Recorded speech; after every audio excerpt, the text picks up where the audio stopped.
Clarissa, we are back in the limelight. And let's hope that it technically works today because we are just having some issues. But I think we're good to go. And we're just going to move forward with this edition of In the Limelight and yet another really, really cool entrepreneur today. Reminding you that you can go over to YouTube to watch these videos, Roku, Chromecast, Apple TV, Amazon Fire, all the lovely places like that. And then for the podcast, you can go over to In the Limelight Media, or we've got them out on Stitcher, Spotify, Apple TV, and all the other places that you can find podcasts. Don't forget that you can go over and take a look also, clarissaburt.com. You can go over and take a look at the In the Limelight magazine. It is intelligent media for the savvy entrepreneur.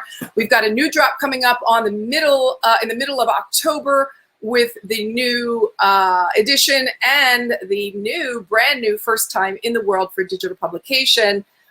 Really cool technology that's coming out that I think you are going to absolutely love. I'm going to bring him on. We're just going to start saying hello now. There he is. There's Nicholas Hinrichsen. Hinrichsen. Hi, Clarissa.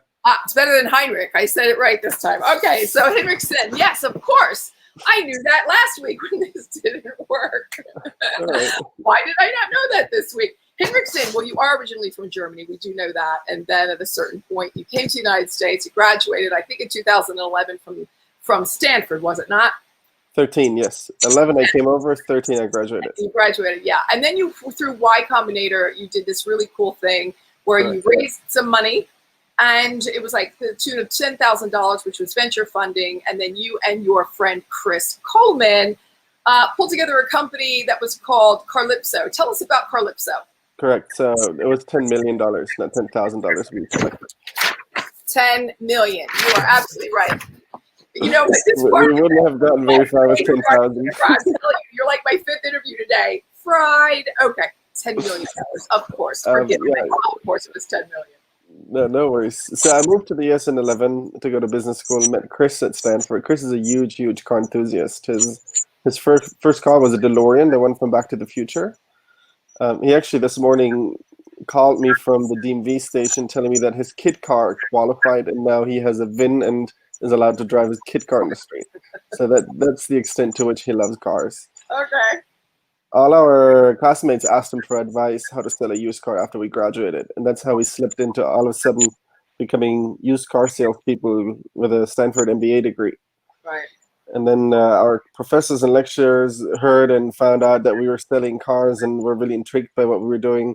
We ended up raising seed funding from them, went through Y Combinator, which is a startup accelerator in the Bay Area. Right. And then raised a Series A of, in total, we raised $10 million exactly. Wow, that's amazing. And then I know that after, I don't know how long after that, you, about 5 years, I suppose, 4 or 5 years after that, 4 years, you sold Carvana.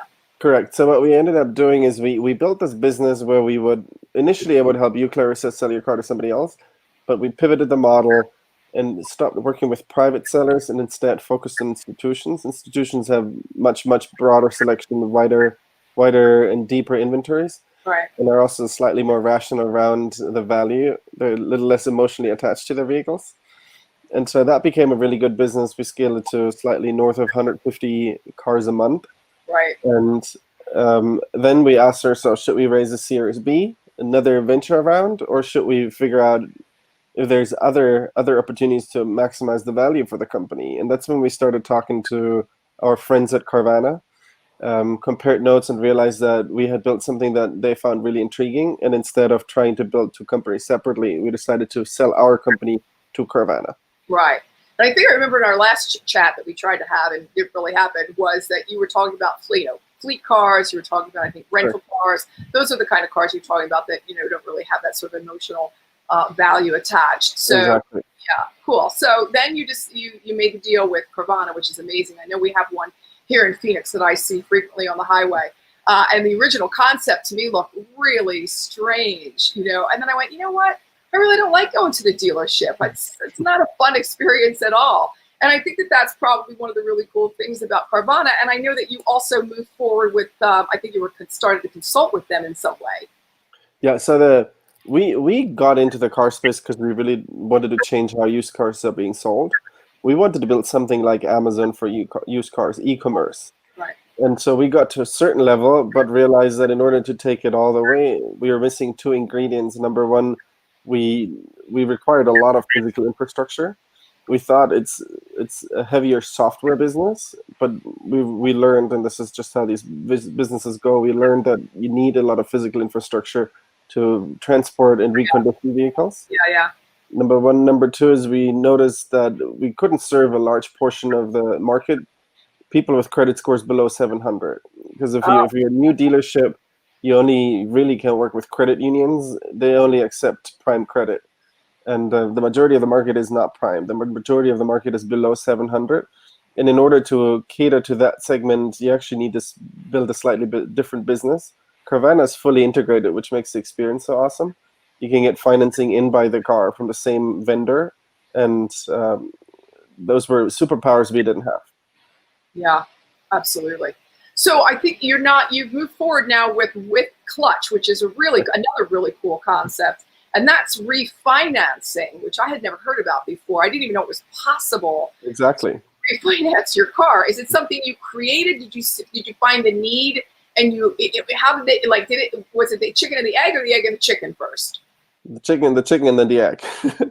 No, there were two insights that led us to start this business and this new business. Number one was when we were running our business, think of us as a traditional car dealership, just everything online. Right. More than 80% of the people who got a loan to finance their vehicles asked us, the dealership, for advice on, do you have a loan for me?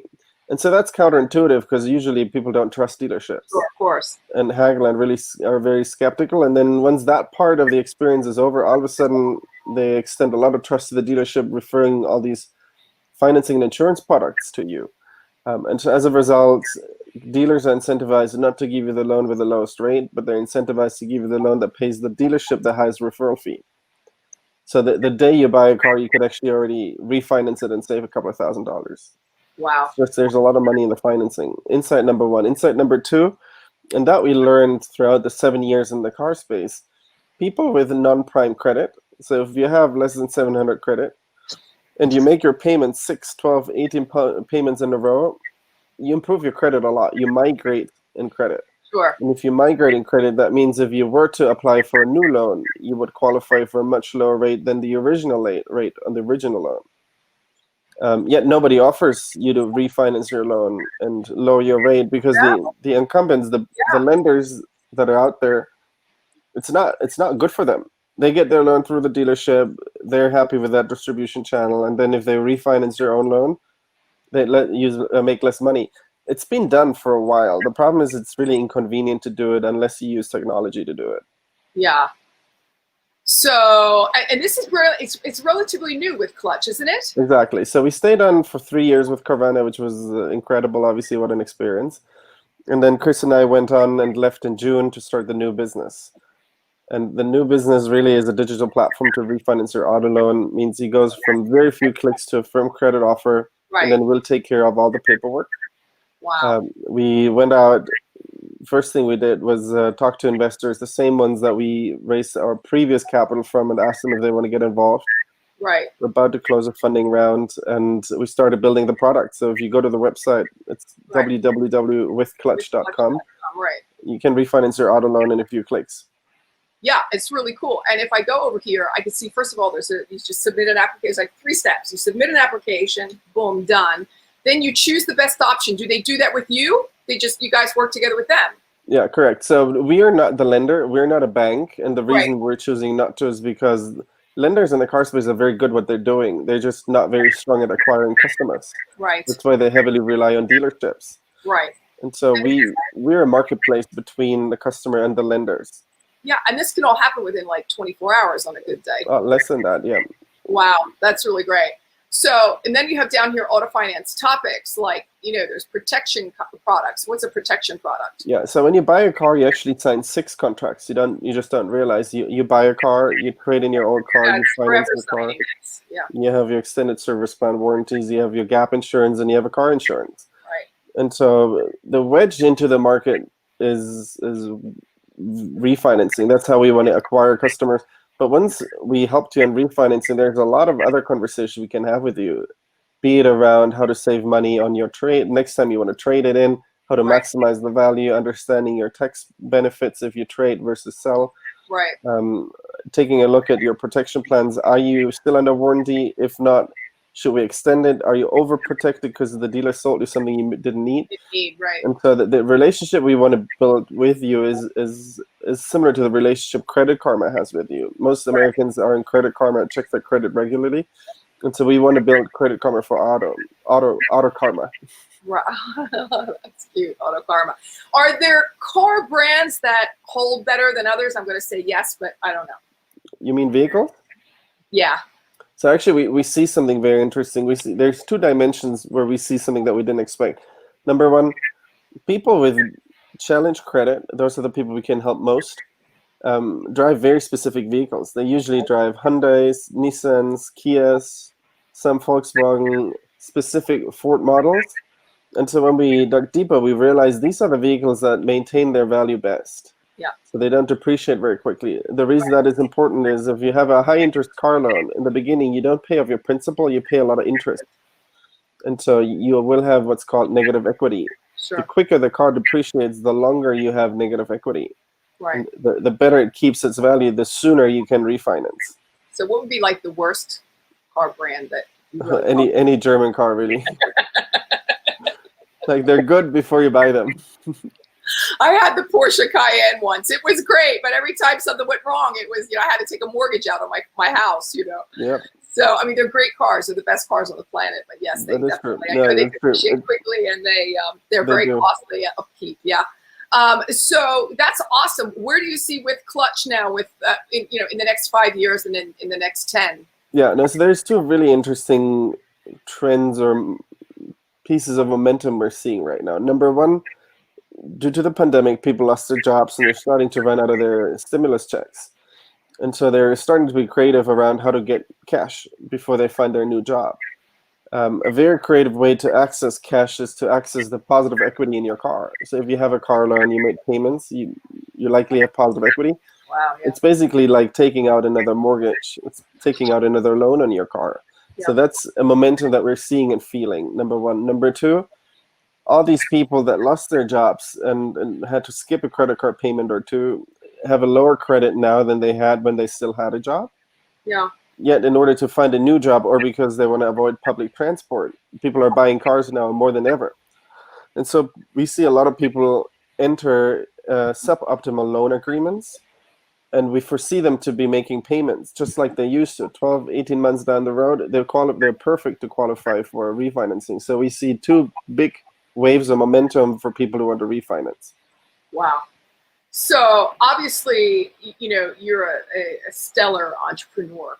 And the ideas just, I guess they just keep coming in some way, shape, or form. Do you think you're going to stay within the car world always and forever, or are you? We wanted to desperately get out of the car world, believe me. We have been doing this for 7 years. So there's multiple thoughts. Thought number one, we feel like we're more in the financing world now. We understand cars better than most lenders, and so I think that will make us, that's like a superpower for us, or a head start to get started in the space and to help lenders find new customers, number one. Number two, what we are finding recently is when talking to lenders, there's a lot they want to do, especially now that even their business is becoming more and more digital, yet they don't have any good software. Like especially credit unions, for example, they have the best product, lowest cost of capital. You can't get a lower interest rate than from a credit union. Yeah. Yet they're really, really not yet equipped to, and like weren't before COVID, now even worse, dealing with their customers and serving their customers in a digital way. Yeah. And so we feel like there's a direct-to-consumer angle for us, but there's also an angle where we help credit unions build software to access their own members and serve them better. Right. So it's kind of like a plug and play, and it can plug and play into many different categories. That's what we're hopeful. Yeah. Yeah. Awesome. That's really great. So there are a couple of other questions I wanted to ask you, and really it's more from an entrepreneurial standpoint than the car standpoint. And we had talked about Y Combinator before, but how else is it possible for entrepreneurs to raise money? It's a daunting task, and for someone like me, I don't ask. I wouldn't know how to even start. I don't know how to ask people for the time, let alone for money. So How is it? What do you suggest for entrepreneurs and solopreneurs about how about going about finding money? Yeah, a couple of thoughts. It really depends on what business you want to build. So I happen to be exposed to two different types of businesses. There's this venture funding model where we start a company in the technology space where we hopefully grow exponentially and create like these huge valuation because of traction and growth. That's the space I know well because I'm doing it for the second time. The other world that I do with friends is real estate investments, for example, where we buy properties that need a lot of work and they remodel it. And so the reason I bring up these two examples is because the promise I'm making to investors are very, very, very differently. On the venture side, I raised money amongst others from friends and told them expect to never see this money again. Like write it off, and then if it becomes big, it'll be so much that we all throw a big party. But rest assured, like this is a bet mainly on Chris and me and our thoughts that we will find something that works. The real estate angle is very different. When we invest in real estate, I tell the investors, all your capital is secure. It's on the deed. There's a collateral. Your money is the last one that we lose, and we buy the property cheap. So it really depends on what you're selling. That's thought number one. Thought number two, for if you choose the tech route or the entrepreneurial route, where I can help, and if you put my contact details in the show notes, more than happy for people to reach out and seek advice. I can help with introductions to venture capital or business angels who want to invest early in companies that have the potential for exponential growth. If you're starting a restaurant, I don't think I'll be very helpful. If you're starting a tech company that can grow like that, that happens to be an ecosystem that I know very well. Fantastic. And so when you are creating a company, is it always important to have an exit strategy? Or I think it's the last thing people think of when they're going into the state for their LLC and finding a logo. I think it's the last thing people think about as an exit strategy. Is it always necessary? I think the logo should be the last thing you think about. We got ours on Fiverr for $5 because we still need to figure out what we actually do. I think, again, it depends on the type of investment. So the real estate projects, I would never invest in any project where I don't know that there's a more or less liquid market. So I wouldn't build something completely crazy just because I think it's nice. No, I think the more standardized it is and more natural colors, and the more it blends into the market, the better, because that means we can access the liquid market. On the venture side, it's different. Your exit strategy, ideally on day one, is build a company that's so big that you can IPO. And then on the way, you may be surprised with opportunities. A good example is actually Credit Karma. They've been around for, I think, 10, 12 years. Grew slowly. Nobody knew that they were doing really well. Wanted to go public one day. I think hired a CFO. And then Intuit approached him, said, "Hey, can we just buy you?" And so these opportunities arise once you survive long enough and you have enough traction. In venture, your goal needs to be to go public, because otherwise you can't attract the funding. The investors they require that return in order for them to make it worth their time. Right. Awesome. Well, I mean, so I understand also it says here you're an avid golfer. Have you been doing much of that in these COVID times? So I used to play on the German national team, and then I moved here. And ever since, actually at Stanford, I played a little bit, and ever since, not that much. After 8 weeks, quarantine started in March. 8 weeks into quarantine, I lost my patience, and I'm in San Francisco right now, went back to Phoenix, and then played golf with my real estate friends. And so that was really fun, but it's a very time-consuming hobby, and With no exit strategy. No, other than running out of balls. And then if I play, I still have these high expectations from the past. Right. I get really upset if I don't play very well. Just because you're not practicing enough, you know that. Anyway, you know that it's the golf capital out here where I live, and I'm picking up balls all the time because I'm right next to the golf course here. So anyway, how can people find you if they would like to connect? I know you said about putting your information, but I know you also, can they find you on LinkedIn? Yeah, LinkedIn would be ideal. Just look for Nicholas Hinrichsen or look for Nicholas. Just Google me, you'll find me probably. And I'd love for people to connect. If you have questions, want my feedback, if you have feedback for me, if you want to raise money and get some advice, more than happy to provide help and guidance. That would be really awesome. Any last parting words of wisdom? Entrepreneurial wisdom. Entrepreneur. I think that's Not golfing wisdom. I wasn't going to start.